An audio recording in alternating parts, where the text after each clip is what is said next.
사울의 죽음 앞에서라는 제목으로 한번 설교를 나누었지만 오늘은 또 애가라는 제목으로 함께 말씀을 나눌까 합니다.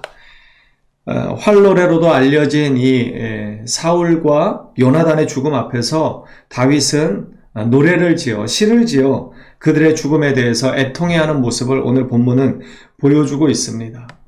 지난번에도 말씀드렸다시피 사울은 다윗의 최고의 정적이었고 다윗에게 있어서 이 사울은 너무나도 큰 걸림돌이었습니다. 그럼에도 불구하고 다윗은 이 사울을 해하는 것을 꺼려했을 뿐만 아니라 그의 죽음 앞에서 진실된 마음으로 이스라엘의 왕으로서 또 자신의 또 장인으로서 이스라엘의 용사로서 그의 죽음을 대단히 안타까워하고 있는 모습이 오늘 본문에도 등장하고 있습니다. 이러한 모습 때문에 하나님께서 그를 마음에 합한 자라고 여기셨을 것이다, 이렇게 말씀을 나누었습니다. 오늘 이 17절에 보면 다윗이 슬픈 노래로 사울과 그의 아들 요나단을 조상했다, 애도했다, 이렇게 기록하고 있습니다. 다윗은 여기서 멈추지 않고 명령합니다. 그것을 유다 족속에게 가르치라 이야기했고 그 애가를 지어서 함께 부르자 이야기했습니다. 이것은 이 두 용사의 죽음, 그리고 이스라엘의 이 용사들의 죽음을 함께 슬퍼하자는 의미였습니다. 그들의 죽음은 헛되지 않았고 그들의 죽음은 이스라엘에게 너무나 큰 슬픔이기 때문에 그렇게 하자는 것이었습니다. 자, 19절에 보면 이스라엘아 내 영광이 산 위에서 죽임을 당하였도다. 오호라 두 용사가 엎드러졌도다. 뒤에 보면 25절에도 오호라 두 용사가 전쟁 중에 엎드러졌도다. 이렇게 다윗은 반복적으로 이 두 용사에 대한 죽음을 애도합니다. 대단히 슬픈 마음을 이렇게 표현하고 있는 것이죠.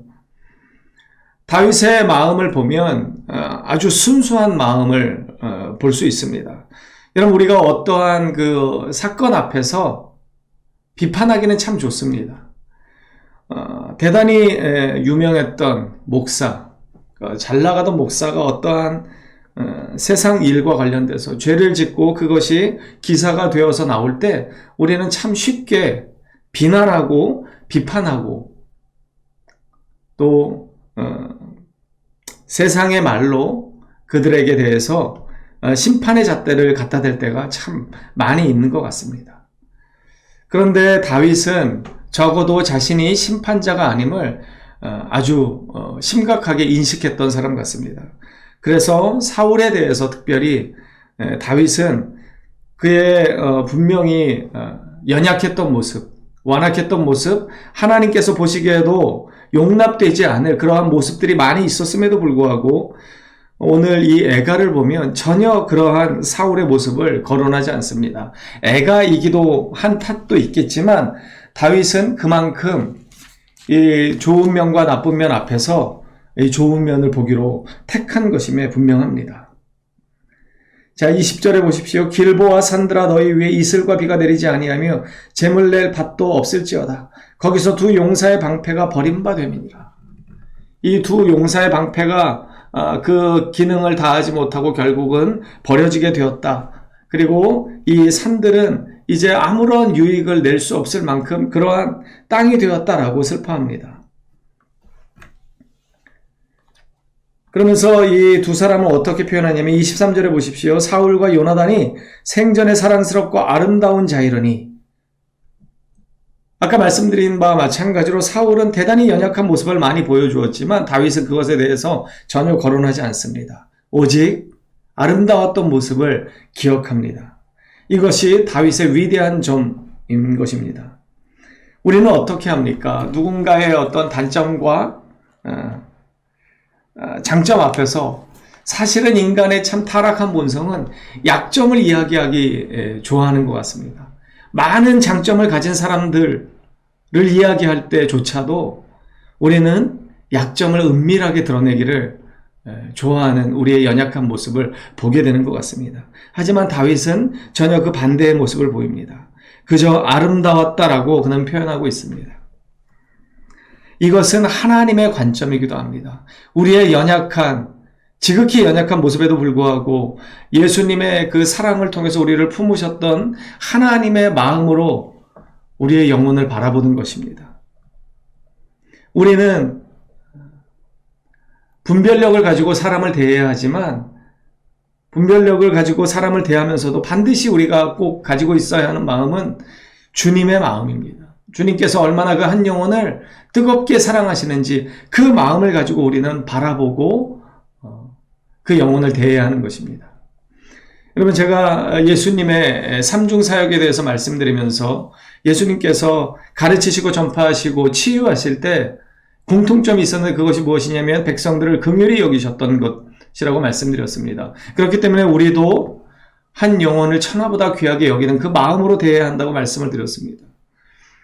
오늘 본문에서도 보면 다윗은 그렇게 그 영혼을 사랑하는 마음으로 대하고 있다는 것을 우리는 발견할 수 있습니다. 그러면서 23절 그 중반절 이후에 그들은 독수리보다 빠르고 사자보다 강하였도다. 용사로서 그들의 그 위대한 업적을 이렇게 치하하고 있습니다. 그러면서 26절에 요나단에 대해서 특별히 이렇게 애정을 가지고 다윗은 이야기합니다. 우리가 다윗과 요나단의 이 우정에 대해서는 그 전에도 많이 나누었습니다. 그리고 특별히 요나단은 참 위대한 사람입니다. 자신의 이 혈연 관계를 벗어나서 영적인 이 믿음의 관계에 그는 더 큰 비중을 두었던 사람입니다. 그리고 자신의 이 앞길을 막을 수밖에 없었던 이 다윗에게조차도 그는 헌신적인 사랑으로, 우정으로 그를 대했던 사람입니다. 자신의 나아갈 길과 자신이 멈춰야 할 길을 분명히 깨달았던 놀라운 믿음의 사람입니다. 그래서 다윗은 특별히 이 요나단을 향해서 이렇게 이야기합니다. 내 형 요나단이요. 이 히브리어 아흐, 형이라고 하는 이 단어는요, 그냥 연장자를 이야기하는 것이 아니라 정말 친밀한 관계에 있는 그 관계에서 비롯된 단어를 이야기하는 것입니다. 그렇게 정말 두 사람이 남이었지만 친형제와 같은 그 사랑의 관계를 이루었기 때문에 내 형 요나단이라고 다윗은 고백합니다. 내가 그들을 애통함은 그대는 내게 심히 아름다움이라 그대가 나를 사랑함이 기이하여 여인의 사랑보다 더하였도다. 오호라 두 용사가 엎드러졌으며 싸우는 무기가 망하였도다. 이렇게 세 번에 걸쳐서 두 용사의 죽음에 대한 애도를 다윗은 표현하고 있고 특별히 요나단의 이 뜨거운 우정, 혈연 관계와 자신의 성공을 다 내려놓고 다윗을 지지하고 다윗의 살 길을 열어주었던 이 놀라운 믿음의 형제를 기억하고 있습니다. 여러분, 우리는 참 망각할 때가 많이 있는 것 같습니다.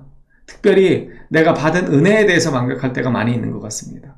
그런데 다윗은 그 요나단으로부터 받았던 사랑과 그 은혜를 마음에 깊이 새겼습니다. 그렇기 때문에 그는 이 요나단과 사울의 죽음 앞에서 그토록 애통해하는 것입니다. 사울의 죽음이 그에게 대단히 의미하는 바가 다른 것으로 다가올 수 있었지만 특별히 이 요나단과의 관계 때문에라도 다윗은 너무나 슬펐던 것입니다. 여러분, 이 다윗의 모습이 아름답습니다. 은혜를 기억하는 이 모습이 참으로 믿음의 사람임에 분명합니다. 여러분, 우리는 누군가로부터 받은 은혜를 망각하고 살지는 않습니까? 우리는 하나님께서 베풀어 주신 은혜를 기억해야 합니다. 예수 그리스도의 십자가의 은혜 또한 기억해야 합니다. 그런데 그 하나님의 은혜를 기억하는 사람들은요, 또 내 주변에 나를 아끼고 사랑하고 나에게 헌신적인 기도를 지원하는 사람들의 그 은혜도 기억해야 합니다. 신명기에서는요, 계속해서 하나님께서 은혜를 기억하라고 말씀하십니다. 하나님의 은혜도 기억해야 하고, 여러분, 우리 주변에 나를 위해 기도하는 기도의 용사들의 은혜도 기억했으면 좋겠습니다. 오늘 이 하루 하나님께서 나에게 베푸신 은혜를 마음에 새기시고 감사할 뿐만 아니라 정말 여러분 주변에 여러분을 위해서 아낌없이 사랑하고 헌신하며 기도로 돕는 믿음의 동역자들에게 오늘 안부의 전화를 이렇게 한 통씩 하는 그러한 좋은 하루, 은혜로운 하루가 되기를 간절히 소망합니다.